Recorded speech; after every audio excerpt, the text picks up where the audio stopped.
Hi everyone, I'm Anna. I'm the Communications and Outreach Manager here at Dyslexia Canada, and today we're joined by Taylor Reid, who is a Canadian professional triathlete. So Taylor, would you like to introduce yourself? Hi, I'm Taylor. I've been racing professional triathlon for about 5 years and just competitively in the triathlon world for about 16. So it's been pretty much my whole life. And on top of that, I've been dealing with dyslexia since I basically was born, but found out in grade 2. So it's been a real interesting ride with a lot of ups and downs, but overall it's been amazing. And I'd love to share some of the tools that I've built and just my story with you guys. Perfect, thank you. And so to get started, we'd love to know what some of the highlights of your career have been so far. Yeah, so I've been basically national champion for U23 and then also junior silver medalist. And then once I actually went into the professional field, I have 5 professional victories on top of, I believe it's like 12 podiums. But I think like probably one of the most exciting moments was my first win. I actually got to experience it with my parents on course. So my parents also do triathlon. So I got to cross the line and then give the finisher medal to both my parents. That was really cool, and we made like a whole trip out of it. It was over in New Brunswick, so we drove. I flew down, they drove down, and then we got to drive back and like see my grandparents on the way. So that was really a really family oriented experience that really stuck with me. And like I've obviously had some amazing ups and downs throughout the career, but everything's going forward, and we'll see what happens over the next 5 to 10 more years. Yeah, perfect. That's so awesome that your parents were triathletes too. Yeah. Kind of leads me on to my next question, which is like, have you always been super passionate about sports and competing? Not really, actually. Like if we look at my whole like life, I was always involved in sports. Like my parents really brought me up in a very sports orientated like world. Like I did soccer as a kid. We also were very big into mountain biking and skiing as a family. But I was actually sort of a little bit more on like the nerdy side as like a younger kid. I loved like the outdoors and just like playing in nature. I really, really love Kratz Creatures. That was probably one of my favorite shows, which is like animal sort of like exploring. I was lucky enough that I lived close to like a big sort of open space with some swamps. So I'd like go in and investigate like a little life over there. So I was very into like the biology side of things. And really when I probably turned, I'd say I was like 12 or 14, I found running. And that's when I really found my like true competitive side. I was like, the first race I did, I looked back and I was like, I really want to come back and win this next year. And I found like that individual sport was really my calling instead of the team soccer kind of thing. So yeah, I just sort of built on that. But ever since I was like about 13 or 14, I really focused on the individual sports and becoming really competitive. Yeah. So, if you didn't get into sports, or if you had to pick, another like career path that you would have gotten into, what do you think it would have been? Do you think it would have been about nature and biology, or? Yeah, I really think it would have either gone one way or the other kind of deal. So my like younger passion was definitely in that nature biology kind of world. So I could have seen myself continuing down that path and possibly becoming some kind of like scientist or biologist or something like that. But actually, when I went to university in like my real life, like that actually happened, I actually did history. So I studied history, classics of Greece and Rome. So I don't know exactly where that could have gone. It could have gone to teaching or possibly even being some kind of archaeologist, a little more hands-on there. But yeah, so I really have a passion for history and the story around that, which obviously is a little more difficult with dyslexia. But I really find like once you're passionate about something, nothing can really get in your way as long as you really, really love it, which is cool. Yeah, definitely, exactly. And so you mentioned earlier that you were diagnosed with dyslexia in grade 2. So can you tell us a bit about like your upbringing and your schooling, how you found that with dyslexia? Uh, yeah, so I had like a fairly different kind of upbringing, I guess, because my parents decided to put me into French immersion. So as many Canadians know, we're bilingual, so we have a lot of option in Ontario to go into French-speaking schools to actually become even more bilingual.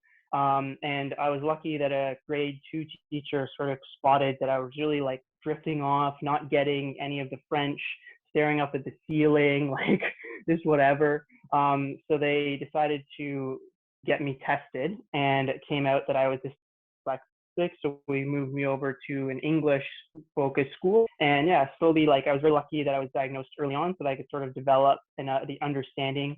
And my parents really made sure that the teachers knew, and then the teachers were able to help me understand exactly what was going on. And really, I think the biggest like help there was being able to explain it to the teachers and being able to sort of understand it myself, so that when someone came up or I could actually initiate that when later in high school, was really like key, especially going into university. Because once you get to university, you need to really be able to vocalize for yourself and go and talk to professors. The professor's not going to come to you and say, what do you need? You need to go to them. So that was really important to understand like what you have and like how you can basically learn in a different way. Yeah. Yeah. That's that's a great story that you're able to self-advocate for yourself during university as well. And Mm-hmm. do you think that having dyslexia or being diagnosed with dyslexia has affected your career path, within sports? Yeah, definitely within sport. I think I just found that I think because I'm dyslexic, I was able to migrate over into the individual sport a lot easier than, say, the team sport. So if I'd say stuck with soccer, I may not have found as much of a love for it. That doesn't mean that it's for, like, I'm sure there's other dyslexic kids who just love team sports. But personally, for me, I think it went a little bit hand in hand with dyslexia, just finding like I wasn't super confident around the other kids and stuff like that. Whereas when I found my own passion basically that I could control, and especially in the individual sports, that's something like it's all on you. There's no like you can't go put the blame on someone else, can't put the blame on your coach. It's like what you do, you get out of it.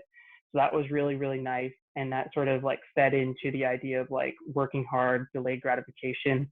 So they both sort of played off of each other because I was sort of used to having to work that little bit harder to get the project done. And that was like I had to work a little bit harder to make sure I was ready for the race. So it was an interesting sort of like almost like they built on each other, which was really nice. Yeah. Yeah.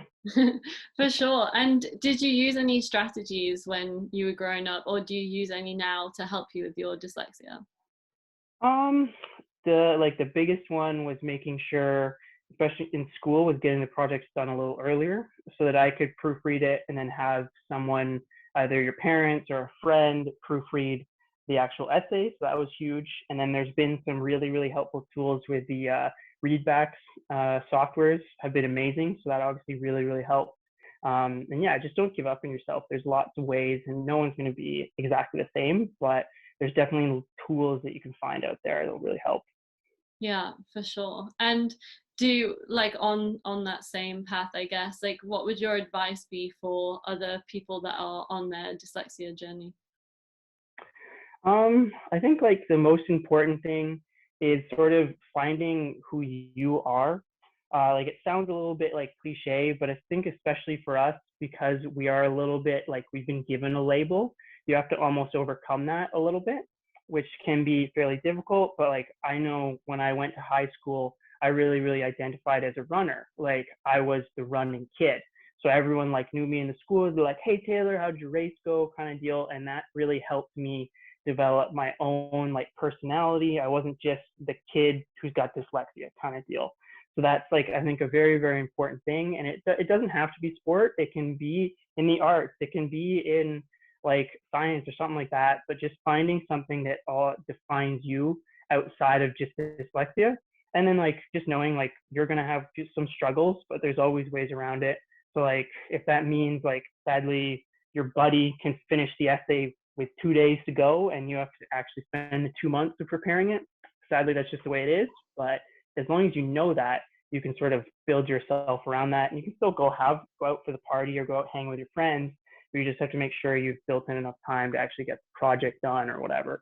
Yeah. That's really great advice. And so another thing I wanted to ask you today was why have you decided to be so public and open about your dyslexia and like share your story and collaborate here today with Dyslexia Canada? I don't. it just felt right, to be honest. Like, number one, I've been really looking for a great group like yourselves. Dyslexia Canada really, I think, is the first group I've seen nationally that's actually putting a big push on for dyslexia, which I'm super happy with. And yeah, when it comes down to it, I just know that I'm a bit of a like sort of, I guess, a face, you can almost say, especially since I'm a professional athlete, and it's part of me. So like I'm not gonna hide it. I know a lot of people have struggled with could be dyslexia or it could be another learning difficulty, and if I can just help even one kid or one person to sort of overcome it, that's huge.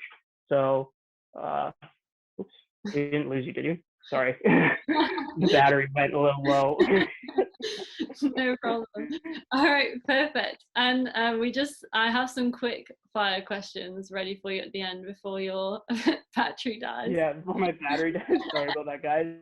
I was biking and it drains my battery sometimes when it's controlling it. The life of a pro triathlete. Yeah. You have some like this or that or like would you rather style questions. So I'm just gonna Sure.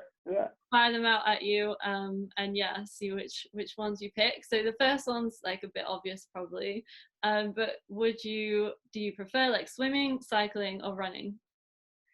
Running's my favorite, hands down. It's where it started. Like, definitely goes run, like swim probably, and like even on the bike, it's like I love mountain biking, so I would be like anything in the forest on the trail, hands down, and that's 99% of the time running.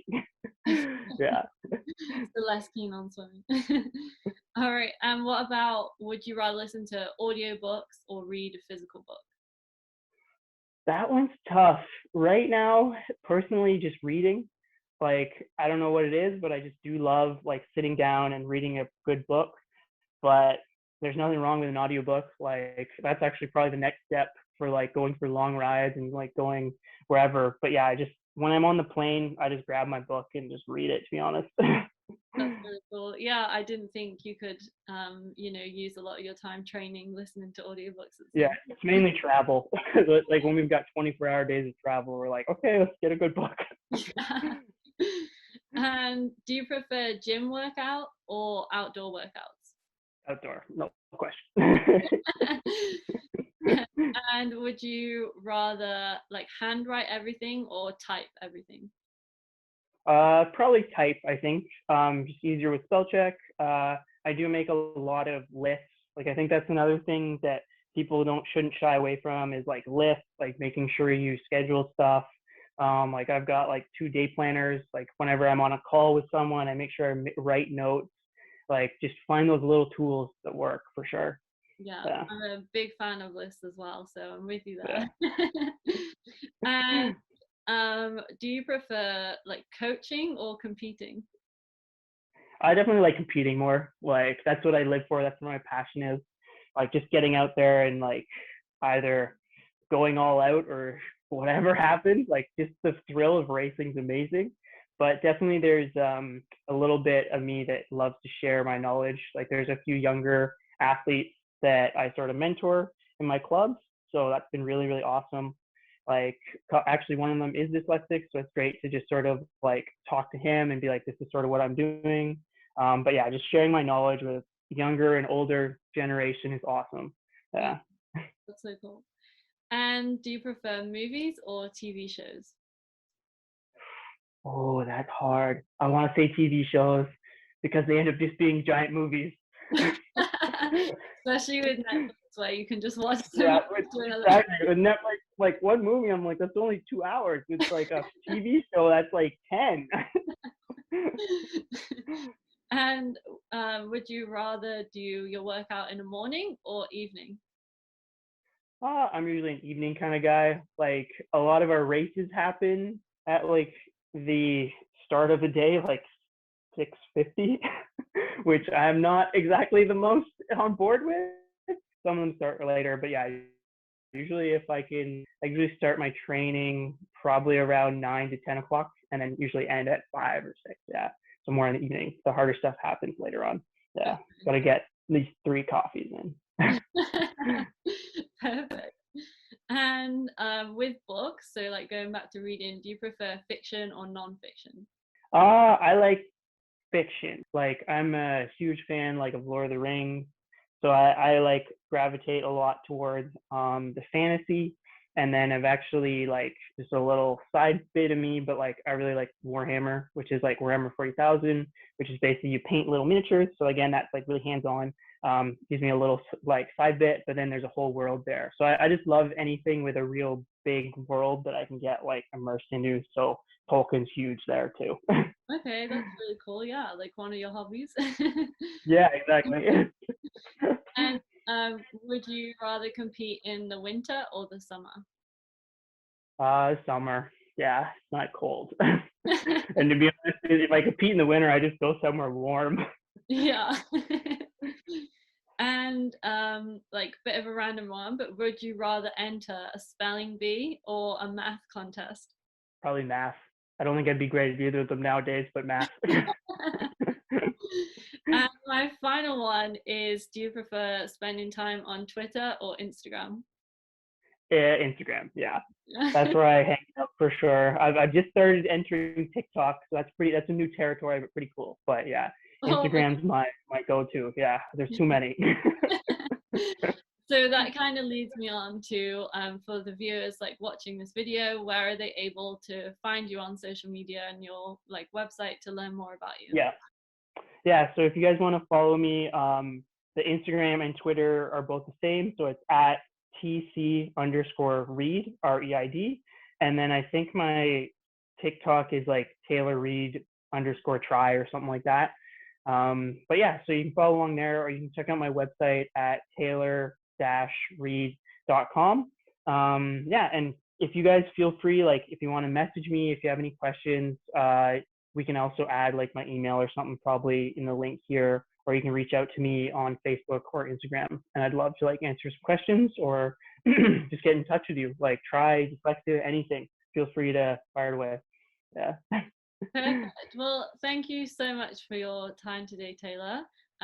Yeah, we've enjoyed getting to know you more and hearing your story, and we're looking forward to collaborating with you more in the future. Yeah, So, it's been awesome. more of you. Yeah, thanks for having me, guys.